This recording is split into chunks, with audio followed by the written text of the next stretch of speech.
I was a teacher for a couple years right out of college.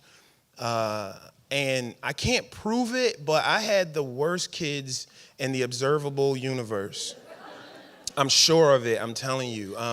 Every time other teachers try to tell me about their teaching nightmare stories, I always ask, did you have Ernest? And if they didn't, obviously, then to me they had it easy. Now, I wasn't very good myself, so I'm sure some of it fell on me. Students were a reflection of their teacher. And, put it like this. The classes, each classroom had a nickname. So there were like the champions, the winners. My class was known as the hot messes. And we were quite proud of that. What made things worse was I had a old school principal, right? He was big on discipline. Dr. Pennell, that's all he cared about was class control, discipline. That's all that mattered to him. Test scores were secondary. Discipline is all that mattered. And what was coming up was observation day. Now, this was the one day a year where the bigwigs, the executives, would come and observe the school, the classrooms, the teachers, the students, and I guess maybe grade it. I'm not exactly sure what they did with it, but it was a big, big day. As a matter of fact, Dr. Pennell had 3 meetings leading up to it. The first one was control your classroom. The second one was please control your classroom. The third was, if you sons of bitches don't control your class, you'll be filling out COBRA forms a week from now. So it was dead serious. Everybody knew it, and your contract pretty much depended on it. So that day came, and I was a nervous wreck because I knew what I had on my hands. I knew what my class was made of, and I was a nervous wreck. I'm doing things. I'm trying to buy the kids silence. I'm giving them candy, chips, DVDs was the thing back then. Just trying to get us through the day. And it was coming up on lunchtime, and no one had visited my classroom yet. And I'm sitting there and I'm like, all right, I'm trying to think of things to do, because what lunchtime meant was that I would have to walk my herd of wildlings to the cafeteria, and they saw this as an opportunity to just go buck wild, right? They saw their other friends in the hallway, and I see other teachers nodding their head. Absolutely, it was mayhem. Now for me, this walk was the Green Mile. It was, dead man walking. And so, but I had an idea. I'm thinking, you know what? If I can get these kids out maybe a little bit earlier while the executives are observing some other classroom, then boom, maybe I can get to the cafeteria scot-free. So I open up the door to make sure the coast was clear. I look to the left, I look to the right, and what do I see? Dr. Pennell with the whole executive team standing in the hallway. They weren't going anywhere anytime soon. I was caught. We were caught. My stomach dropped. I'm thinking about my contract. I'm thinking about the unemployment line. And I looked down because the whole day I had Ernest, who was my absolute worst student. I had him right beside me the whole day. You know that saying, keep your enemies closer? Ernest started that. That's how that all got started.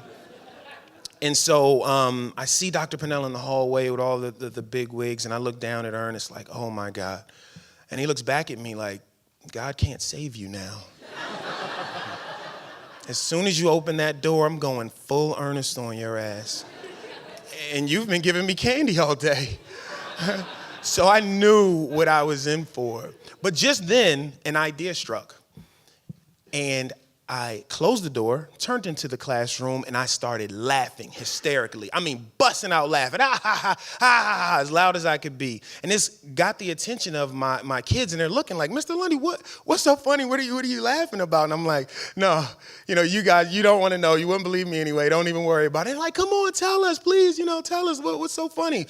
I'm like, all right, well, I was just in the hallway, and I heard Dr. Pennell say, he asked, who was the best class in the entire school? And I'm like, hey, it's my class. Of course, it's you guys. And he said, no, I don't think so. I think it's Mr. Shepard's class upstairs. And I'm like, no, trust me. My class can get from here all the way to the cafeteria in a single file line without making a single sound. And he was like, impossible. So I bust out laughing, and well, that's when you guys saw me. So you ready to go to lunch, guys? They took the bait. They start lining up quietly, getting in line. I mean, a perfect little line. But I still had to account for the Antichrist, Ernest. So I kneel down with him. I get eye level. You know how you do. You know, I'm sure everyone who has kids, you get that eye level down to make sure they know exactly, you know, you're serious with them. And I go, Ernest, I need your help. I need you because you're the only one that can do this, because you're the only one who knows karate.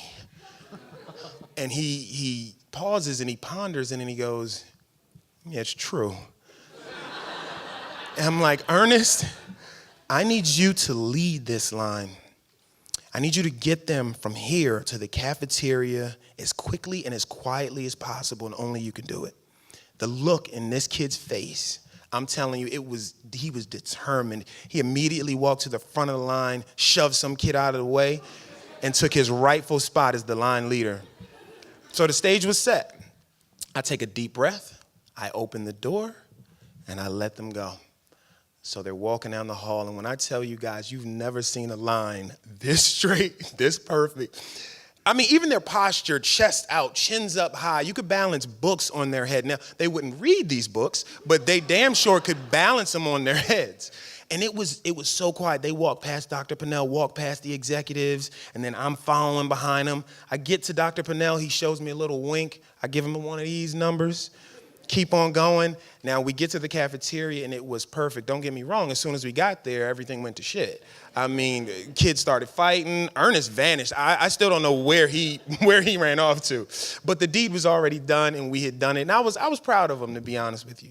So later that year, at review time, performance review time, the annual merit increase that year, faculty-wide, was 2.3%. On my performance, it had discipline and class control as the only two things that were there. But my merit increase was 2.9. So for those of you who do have a drink, please raise it. To Ernest. Thank you.